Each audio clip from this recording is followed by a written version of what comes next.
Hello, everyone. Michael O'Brien here from O'BrienMagic.com, coming to you live from the Monday Night Jams in Orange County, California. This week, we're going to talk about how to make money performing street magic. All right, everyone. So I'm here with my good friend Jack Murdoch. He's going to be talking a little bit today about busking and how to make money doing street magic. So I think the first thing that we want to talk about is how. Or first of all, let's do this. What is busking, and can you give a little bit of background, maybe on like what you do, for example? Busking is street performing. So magic, that's what we do. But it's all sorts. Busking can be, juggling, mime, anything. As long as it's some sort of performance. Busking comes from English term. That was basking, which is basking out in the sun, out in the streets, performing. That's interesting. It's an old classic way of saying it. So when people hear busking, they're kind of like, huh? Even I was like, what is that? It's like, oh, that's real street magic, actually making a living doing it.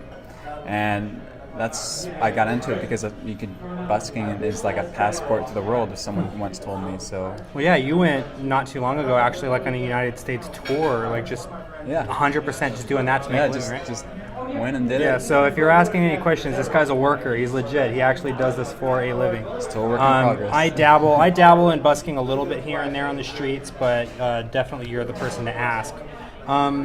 So what would someone do that actually wants to maybe get started in learning how to perform professional street magic? I suggest go hit the streets, try to find an actual busker, look up hot spots, any touristy areas, that's where performers will be. So find the most tourist. You can look up online, of course. You could look into Cellini, Bobby Maverick. You've got, Cosmo, Gazzo. Those guys are people to look up to. And, really just kind of do a lot of research. It took a lot of time because it is kind of a hard thing to find and discover.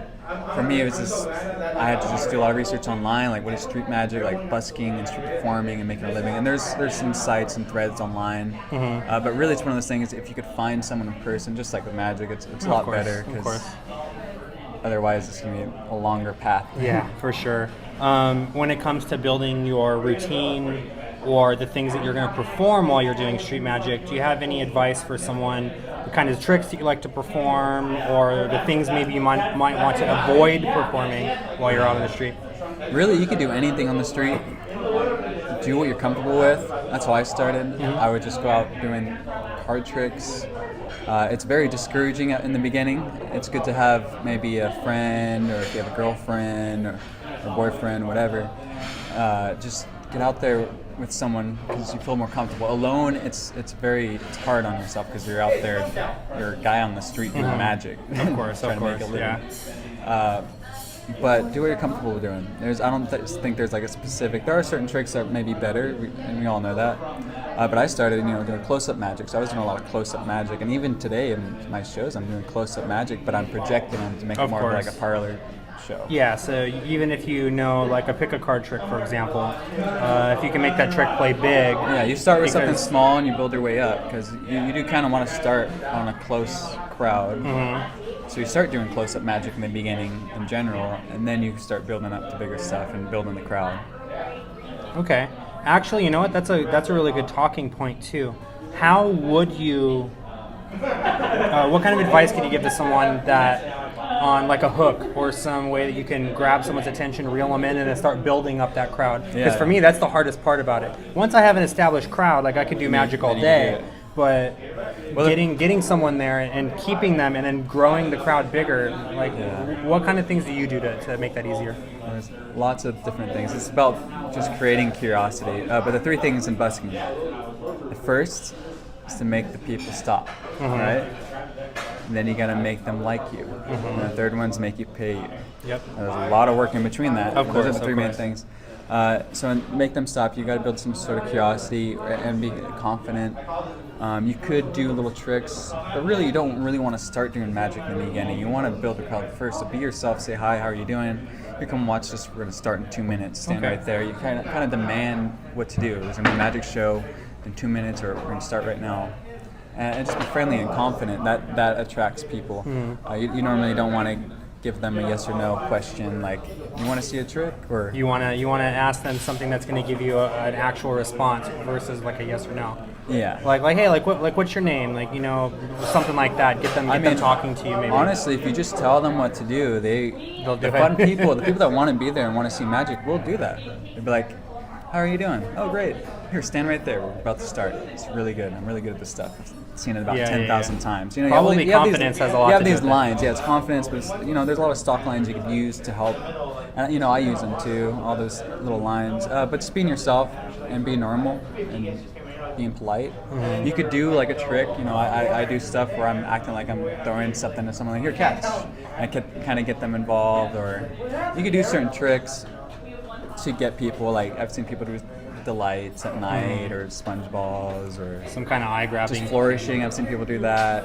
Oh yeah, like don't you? I think you use the revolution. I think at one point in your act or something. I like do, that. Reggie Wilson's Revolution. I love that thing. It's just Yeah. fun. I use it kind of just as a throwaway. I don't really put any attention. I just Yeah. play with it, and yeah, it gets their attention. But I try not to use any magic or any gimmicks yet until I start getting a crowd. So first, you know, a classic one. I really like the idea of just throwing your rope down and making a loop going around. All right, and guys, this is making Fatty it go Dabs. We're actually filming for the podcast What's right up, now. beautiful people? I'm sorry to disturb you. No, you're good. Thank you. We'll get back. We'll see you in a moment. Anyways, go ahead. Blake. Yeah, you can make like, you be creative. You could use, if in certain areas, if you can use chalk, you could be making out your stage. You could be drawing out. Mm-hmm. Some people use rope to make an edge for the crowd. I don't use any. Some people use a water to mark out their edge with a water bottle, and you know, like fire jugglers or fire swallowers. They'll use you know, gasoline, but it's really water, but they pour it around them, and Yeah. it's a great little thing to use. That's really cool. So like establishing your audience, putting them where you kind of want them to be, maybe. Yeah, I try to use the streets really. Like if I see cracks on the street, I'll be like, here, stand on that crack. Everybody stand on Yeah. the crack. Don't go in the lava, or I'll just play like little games. Yeah. Because people just don't really know how to organize as a crowd. So Of you course. got to remind that you're creating a theater on the street. Yeah, you know? exactly, And exactly. that's really the hardest part. I mean, the most difficult part of street performing is building a crowd, and then getting them to organize a crowd, and then making them, you know, stay, like, Yeah, of course. captivating them, Of course. keep them going, and let them know what to expect. that they're there to see an awesome performance, but at the same time, this is probably one of the things too that is most awkward for anyone that wants to start getting.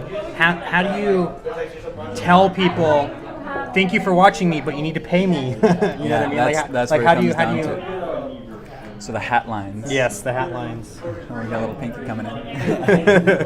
Everyone, let's go ahead and say right over here. This is Pinky Count while we're doing the Pinky Count. podcast. Oh, hi. I didn't know this was Thomas. happening. Yeah, we'll plug this guy too.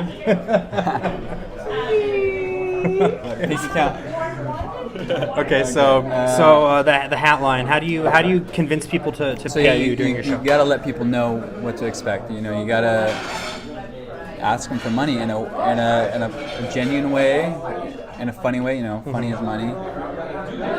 So there's lots of little lines you can say in between them, but just being yourself. You know, one of my lines I say, you know, I appreciate you guys being here. It means a lot to me. If you guys did enjoy the show, please let me know and put money in the hat. You could be very direct. You could say it in a poem. I know guys that say like a poem, or they do it as a joke. But I think it's important to establish that throughout your act, and especially at the end of the act if you want them to pay. But if they don't know that, then someone will walk away, or like, oh yeah, I'm gonna have to pay for this guy, so I'm gonna get out of here. So if you let them know in the beginning that this is what I do, this is how I make a living. Nobody pays me to be here except for you guys. I know, I was pretty pissed when I found that out. Yeah, Those lines. So you do have to let them know, and you got to kind of tell them what you want from them, what type of money you want from them. If you don't tell them, they're going to give you change, they're going to give you $1. And so if you at least say, you know, I think my show is at least worth a cup of coffee, which is what, $5-6 nowadays? Because people go every morning to Starbucks, pay $5 for coffee, but they won't pay $5 to see a great To show, see an awesome- or just yeah. magic, something they don't even see every day. Exactly. And So you got to remind them that, and they're like, and this is a show where you decide how much it's worth. Not like a movie when you can't get your $12-15 back. What if it's Exactly. a bad, crappy movie? Exactly. So in busking, it is tough. You know, it's you really got to do a lot of shows, and you know, I'm still learning and practicing as much as I can, and traveling. You know, I think that's the important thing. Don't get used to being in one spot, because one day you're gonna go there's gonna be another guy in your spot, and you're like, oh no, what do I do? Like, well, then you move to another place. Yep. And so you I keep, think it keeps it fresh too. Yeah. It's one of those things where when you're first starting out, find something that is enough inside your comfort zone that you are able to start performing, but don't get comfortable, if that makes sense. Yeah, Like, and don't really- stay in that comfort zone. You want to kind of expand and branch out and start. And this you is know, a lot of information. Really, the best thing to do is just go out there, bring your table or not a table, sit up there, bring a hat if you want. Maybe don't do it for money in the beginning. Just get used to performing, but get used to doing an actual show. Maybe whether it's 5, 10 minutes or 20 minutes. You know, a street act could be 5 minutes up to an hour. You never know. And you can do it anywhere. That's the best thing about it. But just get out there is the most important thing. I mean, for me, I know I've learned about just going out, just experiencing, and you know, meeting people, and just trial and error. Yeah, like anything else. That's true. So, any last minute words for anyone that is interested in actually getting out there I definitely encourage you guys to really go out there and, you know, practice your material at home, everything you want to say and do, and then when you're comfortable with it, practice with your friends, you know, yada yada yada. Then get out the streets, make a little setup, stay there for a couple hours. Try to do at least 3 shows at least. don't get discouraged if people don't And- stop because they're yeah, not going to at first. You're gonna get rejected. It's okay. Get used to that. It's life. And just say hi to people. Don't feel bad or feel weird, because you're gonna get weird feelings when people are rejecting you or not even looking at you and be like, oh no. Like, oh, Yeah. giving you pushing around their baby and like, I'm staying away from that. Because the bad thing for us is we're associated with street people. So that's another job that we gotta remind them that we're Yeah. not here panhandling. We're Yeah. making we're putting on a service, performing for these Exactly. people. We're not begging. We're earning our money. Exactly. So that's another big point you got to remember to tell the people, because people, when they see another street guy, there's a homeless man, there's a magician or a musician or a juggler, they're like, oh, they just think they're the same. It's all one thing. It's not. Exactly. And sometimes that you can take the advantage, because then they see you and they're like, oh, whoa, this guy's really good. I had no idea. So you kind of catch them off guard. But either way, it's all about the experience and doing as many shows as you can on the streets. I definitely agree on that.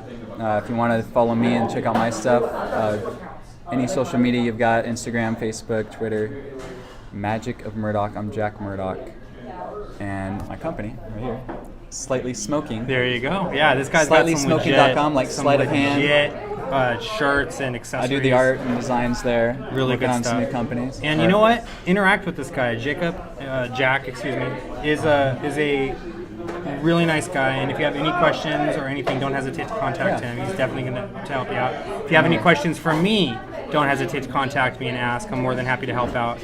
Stay tuned for some future episodes. We're going to talk a little bit more in depth about street magic specifically, things that you can do to keep spectators from walking out during your show, things like this. But I think this is definitely a good starting point for anyone that's interested in learning how to do street magic professionally and make a living, or at the very least making a little extra money on the side. But yeah, I wanted to thank you so much for being here today, and it really means a lot. If you like this video and you want to see more, please don't forget to like, share with your friends. Comment below if you have any suggestions for anyone that wants to get into street magic. And as always, everyone, thank you so much and keep practicing.